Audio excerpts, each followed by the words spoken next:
Are you ready? Because today it is time for It's the final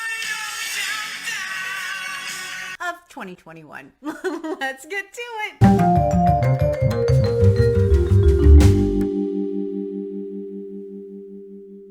Right, so as always, if you're not familiar with the 1001 book countdown, I will leave a card up here for you where you can go check out the original video where I go into a lot of detail about the concept and what I'm doing. But basically, it's book reviews off of the 1001 books you must read before you die list. And I have been reading off of this list for a number of years, but just started documenting it on BookTube at the very end of April and have been having an absolute blast. And so this will be the final countdown video of 2021, even though there's about 5 days left.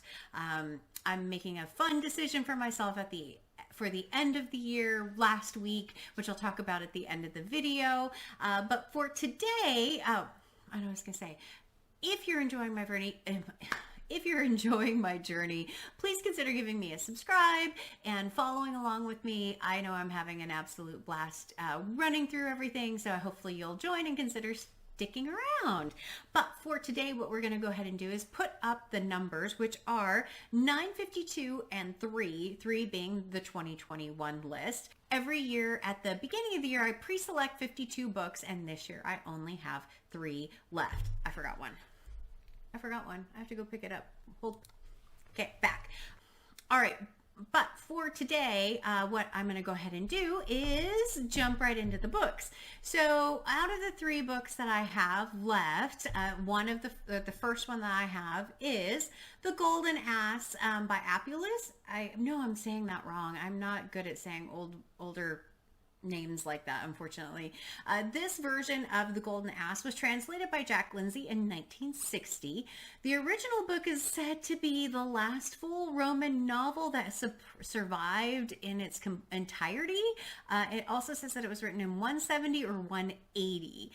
And it was an absolute surprise. I was a bit trepidatious about reading this book just because it is so old and I wasn't sure how I would get along with this. I had tried an audiobook and it was way too modern. I had tried a digital book and it was way too kind of old. And so this one, when I found this translation, very pleasantly surprised because it was a good mix between the two. This follows a character whose name is Lucius, and Lucius is a very well-to-do kind of young man who gets himself into a bit of a pickle. And basically he has an affair with a woman who can turn herself into a hawk and wants to do the same. And let's just say it doesn't go to plan. And poor Lucius spends the rest of the book basically trying to figure out how to get himself out of the pickle that he got himself into. It was really interesting to watch Lucius go through everything that he went through and try and get himself, like I said, out of the mess that he was in. Interspersed with that are a lot of other stories. And so there's a story of Venus and her son Cupid and who he married. There's a bunch of different tales in there. So you almost get about 8 or 9 short stories intermixed with Lucius' story, which made it really an enjoyable read. I was very pleasantly surprised, as I said. I'm so glad I picked up this translation though, because it was much more readable than a couple of the other ones that I had had. So if you want to read this, this is definitely a good translation from what I can tell. Not too modern and not too old, kind of like Goldilocks. Just perfect, just right. But with that, this book, we go from 950, I'm going to put it down now. We're going to go from 952 to 951, and it is on the 2021 list. So we're going from 3 to 2. So that's fantastic. The next book that I'm going to talk about is Under the Skin by Michelle Faber. So I read this as a buddy read with Heidi from my reading life, and that was so much fun to get to know Heidi and to do check-ins every 100 pages or so on this book.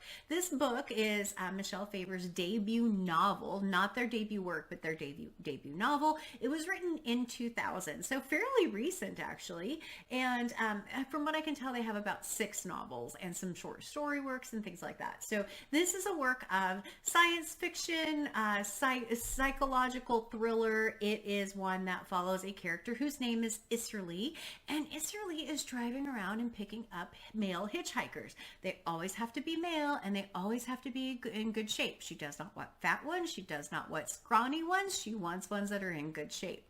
And every part of this novel from that point on, that happens all in the first chapter that you find out that piece. It's also written on the back of the book. So it's not really a spoiler. The rest of the time, you get spoon-fed little pieces of information in this book as you go along. And I mean little pieces. And so it will just like drop a little bomb on you and then move on. And you're just have to keep reading to find out what the next piece is, what the next comment will be, or what the next big reveal will be in this book. It is a bit sci-fi, like I said, a bit psychological thriller. There are, some difficult content in here. There is some things about the environment in here. It is a masterful mix of different kind of pieces of the story all put together in a way that is absolutely page turning. I was so incredibly surprised by this book. I don't know what I expected, but it certainly wasn't this. I don't like to read the backs of books, but really the only thing it told me was that she was picking up hitchhikers, and I'm so glad I didn't know more about this. If you've tried to read other Faber's work, this one, from what I understand, is much more readable and is really weird and different. And yeah, I don't read a lot of sci-fi, and I really liked this book quite a bit. I ended up, I believe, giving it around the 4-star range because it was truly a fascinating read, made more so by getting to talk about it with Heidi, because we were just chatting back and forth about this book, and it was, really fascinating. So, but with this book, I get to go from 951 to 950, but it is not on my 2021 list, so that number stays at 2. And sadly, that's the end of my countdown for 2021. Sadly, but not sadly, I have 2 books that were left, which the first one is A Tale of Love and Darkness by Amos Oz. I had every intention of finishing this book in this year. You can see I have a bookmark in here about 112 pages into this book, and it is just so long for me right now, and I'm not getting invested in the characters, and I just have decided I'm going to put this one off and not worry about finishing the year at 0. I really want to give myself a bit of a treat for the last week of the year, which is to read kind of some romance, sci-fi, kind of just whatever books that strike my fancy. I'm not normally much of a mood reader, but I am going to kind of be one over the next week, so we're going to see how that goes. But for this one, I would basically have to read this every day in order to make it through the last 400 or so pages of this book. And I would have to read, about 60 pages a day in order to make it in time for the end of the year. And I just decided I'm just going to give myself a break. I have read, I started the year at... with the 52 list, I've read way more than 52 this year. I just didn't finish all of the ones on my list for 2021. But overall, I read over 50 books this year, and I believe it's closer to 75, where last year I only read 30 off of this list. So I am exceptionally thrilled about the progress, and reading should still be fun and enjoyable, and I wasn't connecting with this book right now. So I made the decision actually earlier today to stop reading this and pick it up again at a later date. It's not going on the DNF pile. It's not like it's a bad book. I just am not in the mood to read this book right now. So I'm going to put this one aside. And then the other book that I have on the 2021 list that I ended up not reading right now is The Romance of the Three Kingdoms. So I have this one, and I have this one, which is the full unabridged 4-volume set.